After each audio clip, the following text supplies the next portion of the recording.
Hi guys, welcome to Aurian Beauty. This is a fall inspired look that I've done that you can wear every day. It's all matte except for the highlight, of course. If you want to know how to achieve this look, please keep watching. So I always start with a clean moisturized face, and it's always good to have some SPF in there too.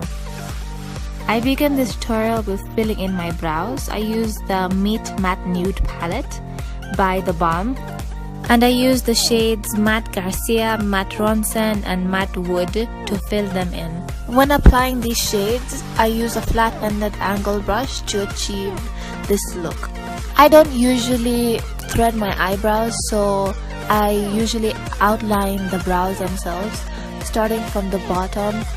I use the brush to go along the natural line of my brows, where the hair starts and where it stops, so I try to get that clean, defined look that you usually see at the end of the video. I use the Spoole brush to blend out the brows. Blending your eyebrows is just as important as blending your eye makeup as well. Then you see me using a gel liner to fill in the ends of the brows to give it extra definition. I use the same angle brush as I used before.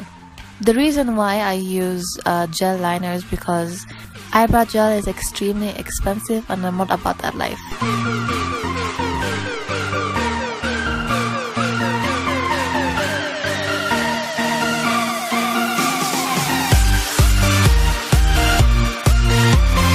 So I use a flat-ended brush to apply the concealer on. It's a little dirty, so don't judge me. The concealer I used is the Revlon colourStay in the shade Fawn. It's a little old, also don't judge me. I applied at the bottom first to clean up any mess that I've made with the brow gel to achieve that clean cut look that I was talking about. I use the brush and my finger to blend because blending is key here. I apply the concealer at the top of the brows also to clean up the end only specifically. So now my brows are on fleek. It's time for the eyeshadow. Yay! I use two brushes while blending my eyeshadow, the Suzie Beauty blending brush and a unnamed unbranded crease brush. Here I use the Matte Garcia shade on the entire lid and blend it out with the blending brush. So I use the Matte Ronson as a kind of transition shade and blend it out using the same brush. This shade is mostly concentrated in the crease area and slowly blended downwards and upwards. All this blending is used with the same brush.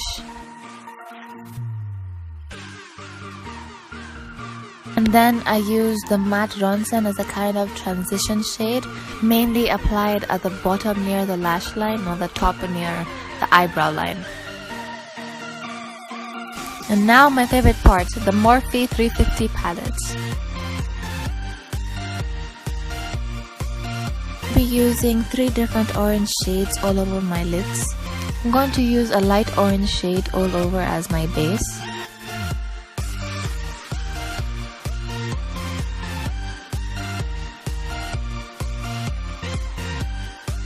Then I apply the matte wood shade in my crease to give it depth and a smoky effect.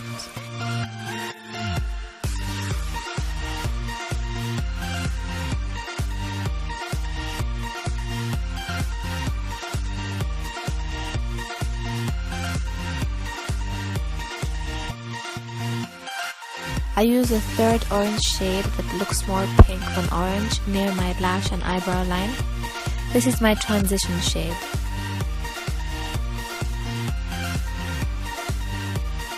Now to the lightest orange shade that looks closer to yellow, which I only use near my lash line to highlight them.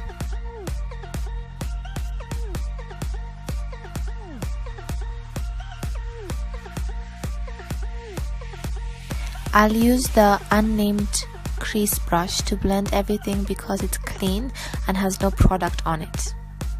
Now I'll use the matte Lombardy shade just under my eyebrows and the matte Molloy to highlight the arch of my eyebrow.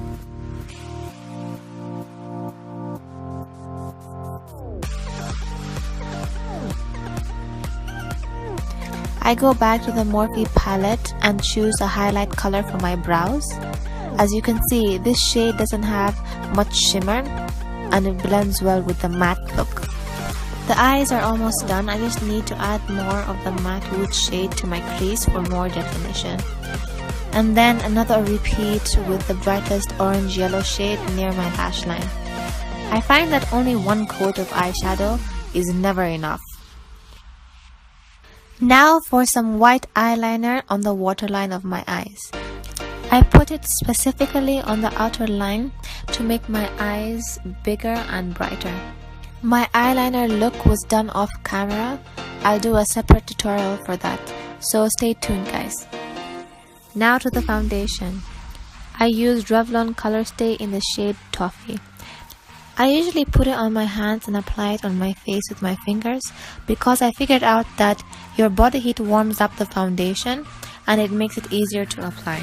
I start with the T-zone area of my face, and you'll notice that I won't blend it to my neck because it's a tutorial, but usually you should because no one wants a foundation line on their jaws. Blending it to your neck will make the foundation seamless and flawless. The beauty blender I'm going to use is from Chelsea Boutique. I urge you to dampen your blender before you use it. It'll make the entire process easier. Then I take the concealer brush I use for my brows to apply the foundation under my wing liner. Because as amazing as blenders are, it can't do everything. After I do this, I use the blender to get the foundation into my skin by blending inward and use the excess on the other parts of my face.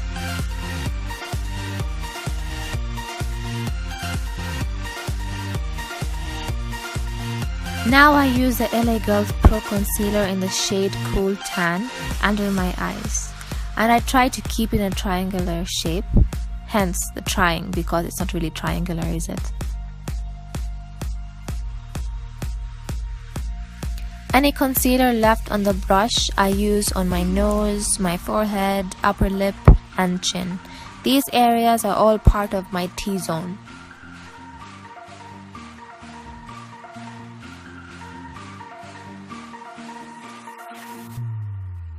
Then I use the foundation on my lips to help cancel out any discolorations that I have. Okay, for my favorite part now, contouring. Yay! I use a darker LA Girl concealer in the shade Dark Cocoa. I'll use this on my cheeks and nose. The shape I prefer on my cheek is sort of in a fishtail. One line that curves upward and the other stays straight.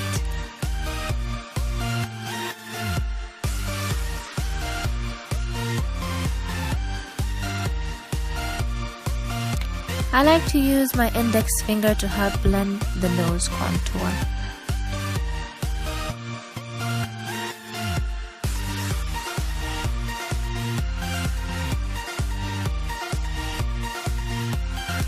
Any remaining foundation that I have on my hand, I will use under the contour line of my cheeks to give it more definition.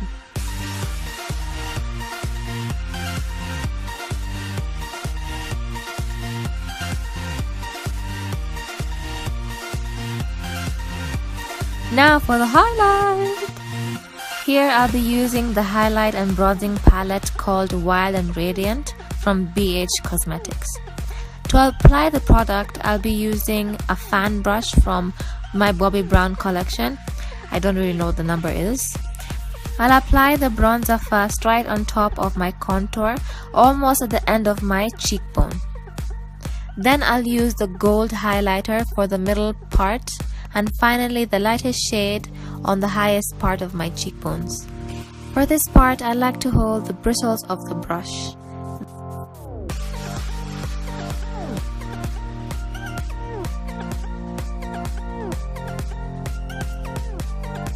Then I use a kind of dome-shaped kabuki brush to blend the highlight colors. I also like to use my index finger when applying the gold highlight on my nose, and I use the same kabuki brush to help blend it. I love the MAC Studio Fix powder when it comes to setting my face. I take a fluffy powder brush and tap off any excess because I don't want my face looking too dry. This is one of the reasons why I don't like to bake my face. It's amazing for pictures, don't get me wrong, but it's an entirely different story in real life. For my lips, I'm going to use Kapow from ColourPop. But first, I'll cover my lips with a brown shade of matte lipstick to add that touch of definition. Also, so I don't waste any of the Kapow lipstick because it's my favorite.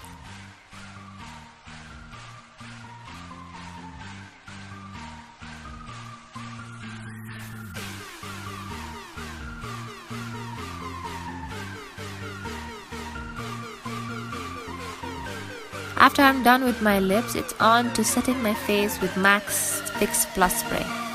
I do this before I put on mascara because it tends to run after I spray it on my face. Now for the final touches, mascara!